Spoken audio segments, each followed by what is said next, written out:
music history.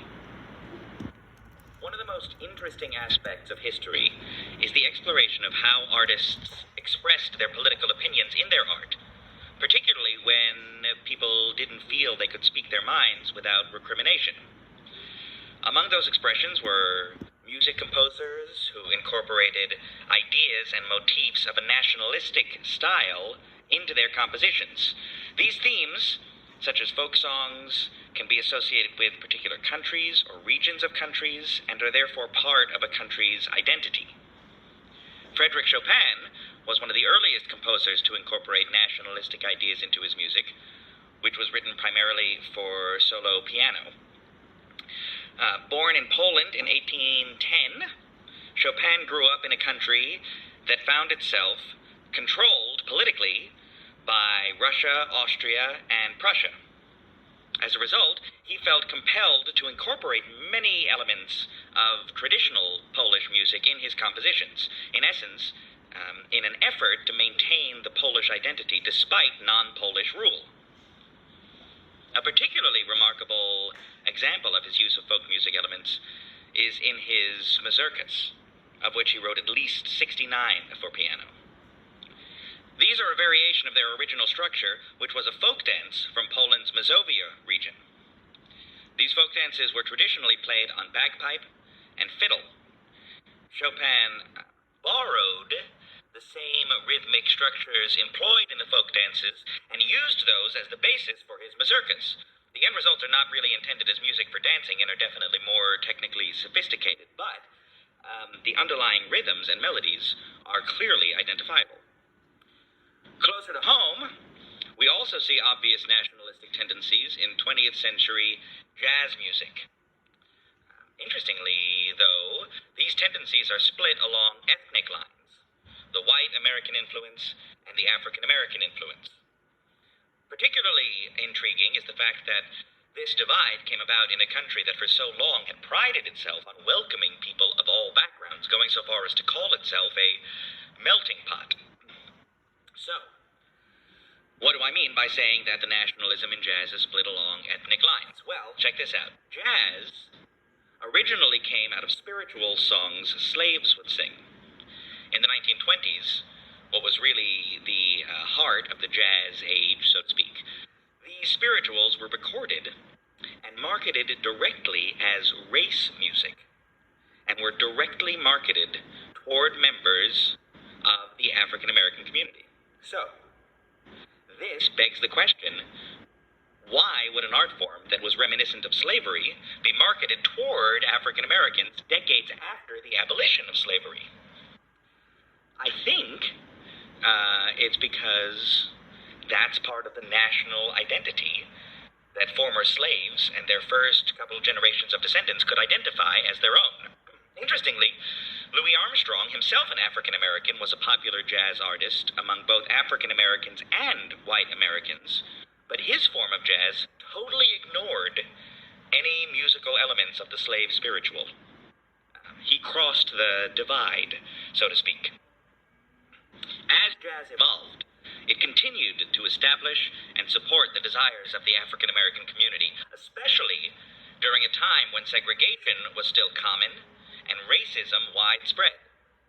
At the pinnacle of the free jazz movement, for example, ideals such as self-sufficiency and a non-European ideal underscored the efforts of many independent recording facilities, not just those of the musicians themselves. And 13 million children in the U.S. alone deal with the physical and emotional effects of obesity every day. It would seem like the solution is easy, wouldn't it? Eat less and move more. Or, in other words, consume fewer calories and increase the number of calories burned through physical activity. And yet, more than 90 million Americans continue to battle the bulge. So what makes it so difficult to lose weight? Experts believe there are a number of contributing factors. One consideration is that for some folks, the system that sends signals back and forth between organs, such as the stomach and the brain, is out of whack. So what can happen is that when the stomach sends a signal to the brain to stop taking in food, the brain doesn't recognize it, and so the person just keeps eating. And as if that alone wasn't bad enough, at the end of a meal, the reward system can come into play. How so, you ask? Well, think about the last time you were at a restaurant and you were convinced that you were absolutely stuffed. And then the waitress brought over the dessert tray. Those desserts, they look pretty tempting, didn't they?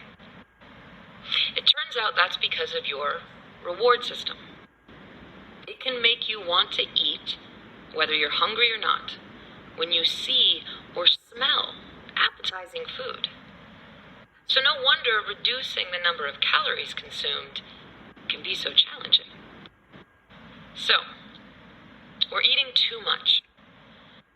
But experts also believe we're eating too much of the wrong foods, too.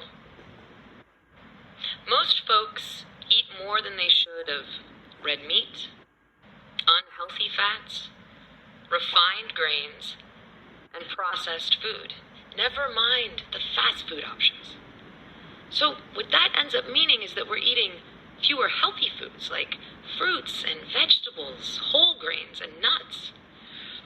And without these foods in our diet, we're not getting all of the nutrition that our body needs. Some experts believe this causes us to eat even more of those same unhealthy foods in a desperate attempt to get all of the nutrients that it craves. Experts also believe that societal factors may contribute to the difficulty in losing weight. So think back to that last dinner at the restaurant again.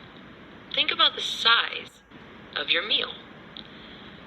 Would you be surprised to learn that in the last 50 years, restaurant portions have quadrupled in size? And we haven't even talked about the increase in the size of beverages. Serving sizes of beverages have actually increased by a factor of 6 in the exact same time frame. But wait, there's more. It's not all about calories in. It's also about calories out. Today's Americans move a whole lot less than those of 50 years ago did. Our jobs require us to sit behind desks more. We spend more of our downtime behind a screen of some variety, surfing the web or streaming a show on a laptop or tablet, watching TV or playing games on a phone. We meet friends for coffee instead of going for a hike. We commute to work and school in cars rather than on bicycles or by using our own 2 feet. And then there's also speculation that our lifestyles themselves are contributing to our weight gain. Our stress levels are higher than ever before, so we're not sleeping, which knocks more than just our eating systems off course. We're tired, so we reach for sugary, caffeinated drinks. Then we race through these fast food lunches because we have to get back to our desks. We have to spend extra time at our desks doing our work because we're not as productive as we'd like to be. And we're not as productive as we'd like to be because we're tired. And so it begins all over again. So, what's the solution? Well, experts disagree there too.